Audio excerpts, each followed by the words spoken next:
Shalom, bien-aimés dans le Seigneur, soyez salués. Nous sommes heureux d'être encore là ce soir pour notre programme Paraclet. Je prie que le Saint-Esprit, qui est le Paraclet, nous fortifie, nous console, nous encourage, nous donne encore la force d'affronter nos différents défis parce que, essentiellement, me semble-t-il, notre vie est une vie de défis et l'homme a besoin de trouver en Dieu qui est sa source, l'énergie nécessaire pour pouvoir relever chacun des défis qui se dressent devant lui. J'aimerais nous inviter à prier ensemble. Seigneur, merci pour ce moment de Paraclet. Nous croyons que tu as encore prévu quelque chose de merveilleux, de magnifique.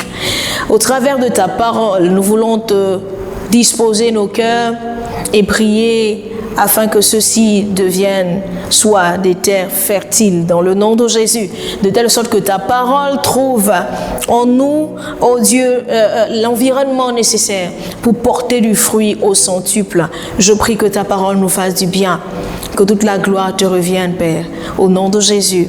Amen. Bien-aimés dans le Seigneur, ce soir, j'aimerais nous exhorter autour d'un passage biblique. Alors, il s'agit du livre des Actes des Apôtres, au chapitre 16, les versets 19 à 31. Je prie que si vous vous connectez maintenant, oui, que vos cœurs soient disposés, que vous soyez chrétiens ou pas, qu'il fasse jour ou nuit chez vous, Dieu a quelque chose à nous dire ce soir. Alors, je lis la parole de Dieu dans la version Semeur du livre des Actes des Apôtres au chapitre 16, les versets 19 à 31. Lorsque les maîtres de l'esclave s'aperçurent que leurs espoirs de gain s'étaient évanouis, ils se saisirent de Paul et de Silas et les traînèrent sur la grande place de la ville devant les autorités. Verset 20. Ils les présentèrent aux magistrats romains et portèrent plainte contre eux en ces termes. Ces gens-là sont des Juifs qui mettent le trouble dans notre ville. Ils cherchent à introduire ici des coutumes que nous, qui sommes Romains, n'avons le droit ni d'accepter, ni de pratiquer. Verset 22. La foule se leva contre eux. Alors les magistrats leur firent arracher les vêtements et ordonnèrent qu'on les batte à coups de bâton. Verset 23. On les roua de coups et on les jeta en prison. Le gardien reçut l'ordre de les surveiller de près. Verset 24. Pour se conformer à la consigne, il les enferma dans le cachot le plus reculé et leur attacha les pieds dans des blocs de bois. Verset 25. Vers le milieu de la nuit, Paul et Silas priaient et chantaient les louanges de Dieu. Les autres prisonniers les écoutaient. Tout à coup, un violent tremblement de terre secoua la prison jusque dans ses fondations. Toutes les portes s'ouvrirent à l'instant même et les chaînes de tous les prisonniers se détachèrent. Verset 27. Le gardien se réveilla en sursaut et vit que les portes de la prison grandes ouvertes, que les portes de la prison étaient grandes ouvertes. Alors il tira son épée et allait se tuer, car il croyait que les prisonniers s'étaient enfuis. Verset 28. Mais Paul lui cria de toutes ses forces: arrête! Ne te fais pas de mal, nous sommes tous là. Verset 29, le gardien demanda des torches, se précipita dans le cachot et, tremblant de peur, se jeta aux pieds de Paul et de Silas. Verset 30, puis il les fit sortir et leur demanda: messieurs, que dois-je faire pour être sauvé? Verset 31, crois au Seigneur Jésus, lui répondirent-ils, et tu seras sauvé, toi et les tiens. Alléluia. Ce soir, j'aimerais vous dire, louez Dieu et soyez libres. C'est le thème que je donne à cette exhortation. Louons Dieu et soyons libres, bien-aimés. Oui, louons Dieu et soyons libres. Mais quelle merveilleuse histoire nous rapporte ces versets que nous venons de lire. Paul et Silas se retrouvent quand même dans une situation pas enviable du tout, une situation difficile. Ils sont battus à coups de bâton et jetés en prison, dans le cachot le plus intérieur, le plus reculé.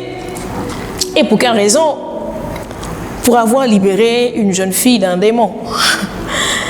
Ils sont battus à coups de bâton et jetés dans la prison, dans le cachot le plus reculé de cette prison, pour avoir libéré une jeune fille d'un démon.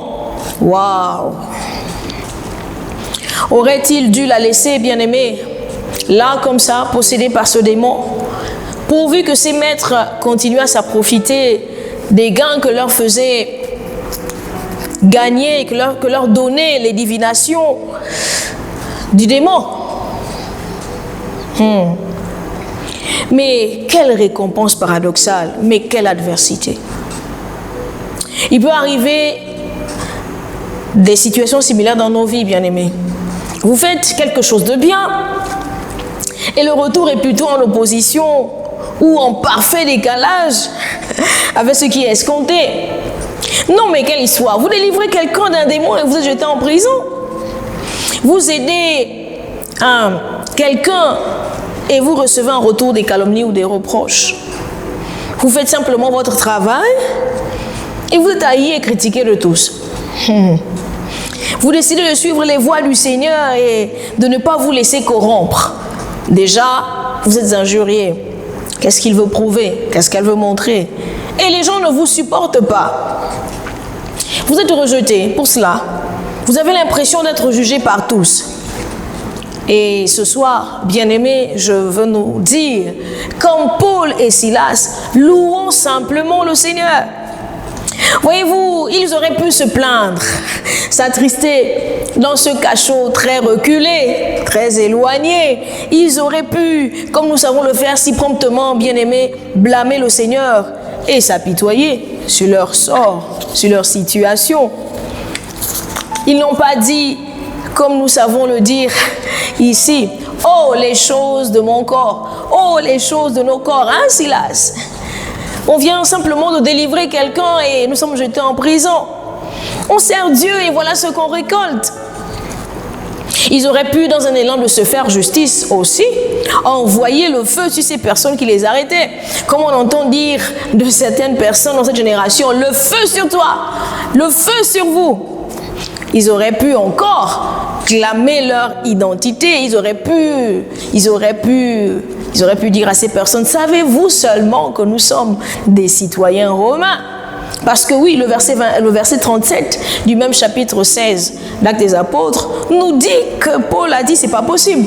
On ne va pas sortir en cachette. Nous sommes des citoyens romains. Il faut que vous sachiez que vous avez battu à coups de bâton des citoyens romains. Ils n'ont pas fait tout cela, bien-aimés. Ils ont décidé de louer Dieu en dépit de leurs conditions du moment. Plusieurs d'entre nous n'auraient pas pensé à agir comme eux. On aurait cherché la connexion. Est-ce que je ne connais pas quelqu'un, un parent, qui pourrait nous sortir de cette vilaine condition? Pourtant, voyez-vous, il y a des situations, des prisons, qui requièrent seulement notre louange à Dieu. Il y a des situations, il y a des problèmes, il y a des épreuves, il y a des difficultés qui peuvent se dresser devant nous et en réalité, ils ne requièrent que notre louange pour manifester la gloire de Dieu d'une façon particulière. Certaines situations désagréables peuvent nous arriver et la meilleure attitude qui doit être la nôtre à la lecture de cette péricope biblique, ce ne sont pas des lamentations mais des louanges. Bien-aimés, chantez, chantez, chantez encore et chantez. La Bible dit que tous les prisonniers les entendaient.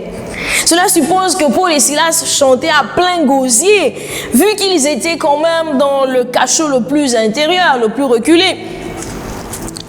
La Bible dit que le geôlier les avait placés là-bas pour s'assurer qu'ils ne s'enfuiraient pas.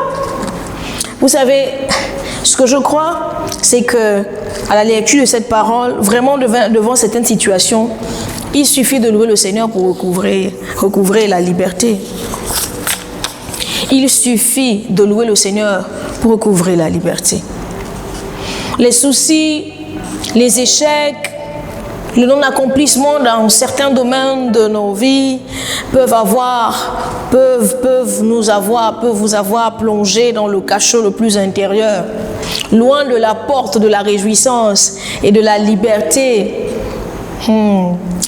Dans toutes ces situations qui peuvent susciter des interrogations, choisissons de louer le Seigneur bien-aimé. Et bientôt, les chaînes de la peur ou de l'anxiété qui volent notre paix, notre liberté, les chaînes de la maladie, les chaînes de cette épreuve dans la famille, les chaînes de cette situation qu'on n'arrive pas à expliquer, bientôt, ces chaînes laisseront place à la liberté parce que nous aurons choisi de louer le Seigneur. Il suffit de chanter des louanges pour qu'on se rende compte que, en réalité, les cèpes que le geôlier avait placés à nos pieds entendent l'ordre de Dieu de nous rendre la liberté. La Bible dit que les chaînes se sont rompues, les cèpes qu'ils avaient aux pieds se sont rompus. À croire qu'ils ont entendu un ordre. Ils ont entendu un ordre. Ils n'ont pas attendu la clé. Ils ont écouté la voix. Ils ont entendu un ordre qui disait « Libérez-les ». Bien-aimés, louons Dieu et soyons libres de tout ressentiment, de toute anxiété. Chantons encore à plein gosier et déjà la joie nous libérera de toute captivité. Louons Dieu de sorte que notre louange libère également les autres, les gens autour de nous. Oui, que notre louange soit porteuse de délivrance.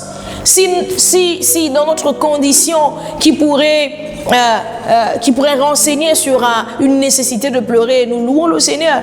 Quelqu'un qui est dans l'abattement aussi verra que nous rayonnons de joie et viendra vers nous, nous posera la question, c'est quoi votre secret? Et la réponse sera, louons le Seigneur. Et bientôt la liberté sera à nous. Louons le Seigneur et bientôt nous aurons la victoire dans cette situation. Louons Dieu en toute confiance, sachant qu'il gère la situation, c'est vrai. Rien ne lui échappe, bien-aimé.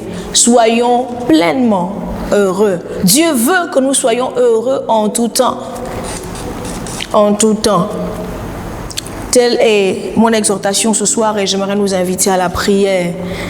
Que le Saint-Esprit nous accorde la force de toujours louer le Seigneur, même si nous sommes devant des situations qui requièrent. Non, même si nous sommes devant des situations qui semblent requérir des larmes. Soyons heureux en Christ Jésus. Prions. Seigneur, merci pour ta parole. C'est toi qui nous donnes de ne pas nous apitoyer, de ne plus nous apitoyer devant nos épreuves.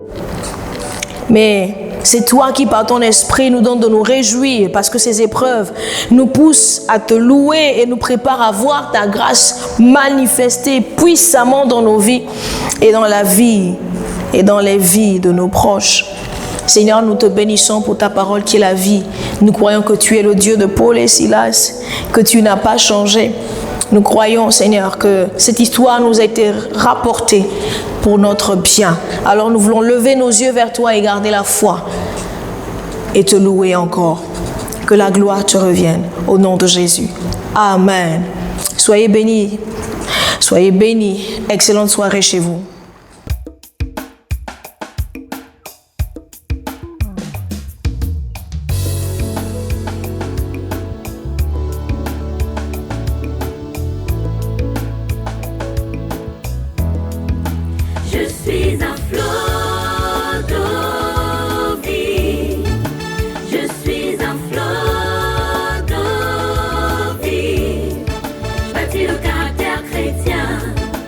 Le